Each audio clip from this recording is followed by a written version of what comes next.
안녕하세요, 어린이 여러분. 오늘은 키다리 링컨이 꿈꾼 나라라는 책을 읽어드리겠습니다. 글 박정희, 출판사 웅진다책입니다. A분의 가족은 인디애나주로 이사를 가게 되었어. 12월에 추위와 싸우며 말을 타고 가는 긴 여행이었지. 아버지가 깊은 숲속 한가운데에서 말을 멈추더니 말했어. 자, 여기가 이제부터 우리가 살 곳이다. 7살 에이브는 걱정스럽게 사방을 둘러보았어. 집도 없는데 어떻게 살지? 아버지는 곧 짐 속에서 도끼를 꺼내들고 나무를 베기 시작했어. 얼기설기 통나무를 엮어 겨우 벽을 세우고 지붕을 얹은 그곳에서 에이브네 가족은 겨울을 지내야 했어. 휴일을 피하기 위해서 집 앞에는 항상 모닥불을 피워야 했지. 에이브가 9살 된 때에 갑자기 엄마가 병으로 세상을 떠났어. 슬프고도 긴 1년이 지난 뒤 아버지가 새엄마를 데려왔어. 네가 에이브구나. 넌 살아지? 그동안 얼마나 힘들었니? 자신을 꼭 안아주는 새엄마 품속에서 에이브는 마치 엄마가 돌아온 듯한 듯 느껴졌어.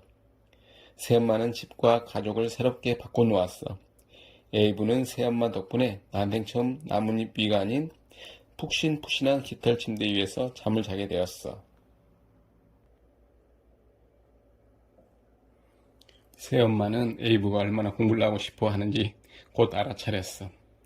새엄마는 아버지를 설득해 에이브를 학교에 보내주었어. 농사일이 없는 겨울철에만 열리는 학교였지만 에이브는 마냥 신이 났어. 에이브는 모두가 잠든 늦은 밤까지 벽난로 앞에서 책을 읽었어. 불빛이라고는 그것밖에 없었으니까. 밭에 갈 때에도 나무를 하러 갈 때에도 에이브 손에는 항상 책이 있었어. 이 책벌레 에이브가 바로 나중에 미국 대통령이 된 에이브럼 링컨이야. 청년이 된 링컨은 배로 짐을 나르는 일을 하며 돈을 벌었어. 한 번은 뉴올리언스라는 남부의 큰 도시에 가게 됐지. 붐비는 거리, 빽빽한 건물들, 여기저기서 들리는 낯선 애국어. 어찌나 정신이 없던지 눈이 튀어나올 것만 같았어. 게다가 노예를 처음 본 링컨은 큰 충격을 받았어.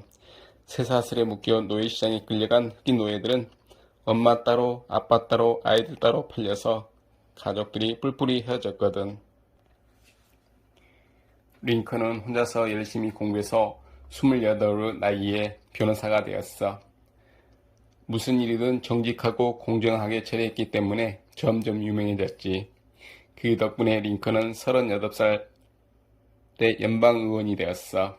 어느 날 워싱턴의 국회의사당에서 남부 출신 의원들이 떠들었어. 흑인들은 원래부터 머리도 나쁘고 게을러서 스스로 살아갈 수 없어요. 노예를 데려다가 사람으로 살아가는 법을 가르치니 얼마나 좋은 일입니까? 하지만 링컨의 생각은 달랐어. 모든 인간은 평등하고 자유로워야 한다고 믿었지. 링컨이 살던 일리노이주에서 상원의원 선거를 치르게 되었어. 민주당 후보는 더글라스, 공화당 후보는 링컨이었어. 더글라스는 부자인데다 이미 유명한 정치인이었지만 링컨은 학교도 제대로 다니지 못한 가난뱅이 농부 출신이었지. 선거 기간 동안 두 사람은 7차례나 토론을 했어.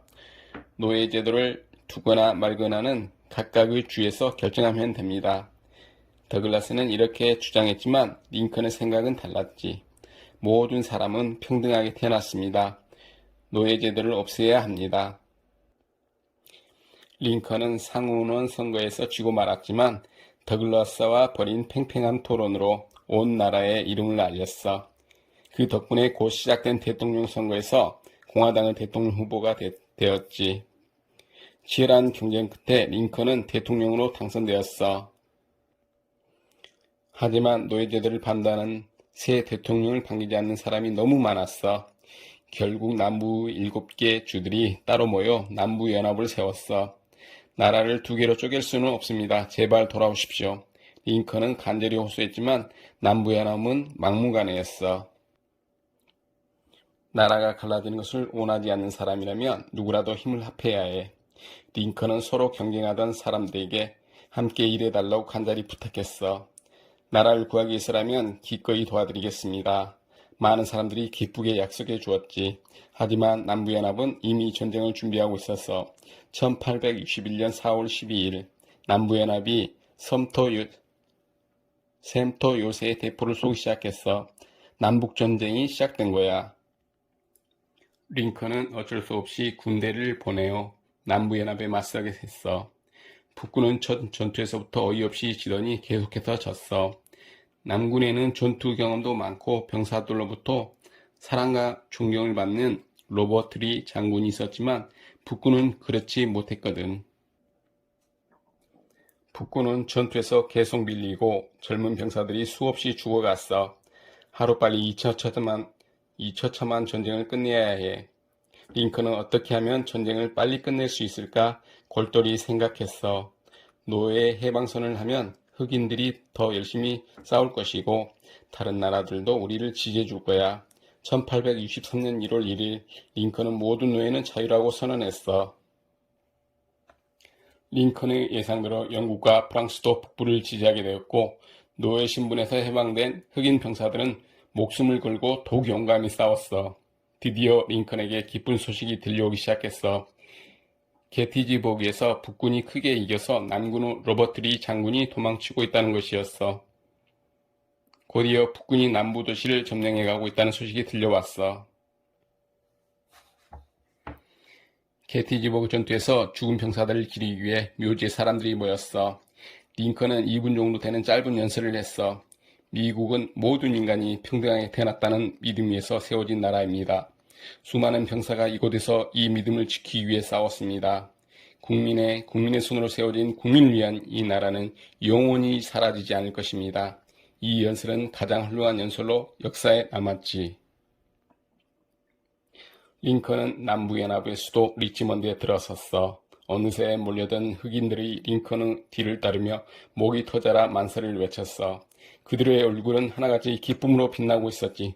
오, 대통령님! 링컨은 자신의 발밑에서 무릎을 꿇고 울먹이는 노인을 일으키며 말했어. 자, 어서 일어나세요. 저 말고 하나님께 감사하세요. 전쟁이 끝나자 많은 사람이 남부연합 사람들을 버려야 한다고 했어. 전쟁을 일으킨 형제를 보듬고 함께 평안한 나라를 만들어 갑시다. 링컨은 간절히 말했어. 하지만 이 뜻을 제대로 펼칠 수 없었지. 한 청년의 총에 맞아 세상을 떠나고 말았거든. 그래도 링컨의 뜻은 오래도록 살아남았고 링컨은 지금까지 미국 사람들에게 가장 존경받는 대통령이 되었지.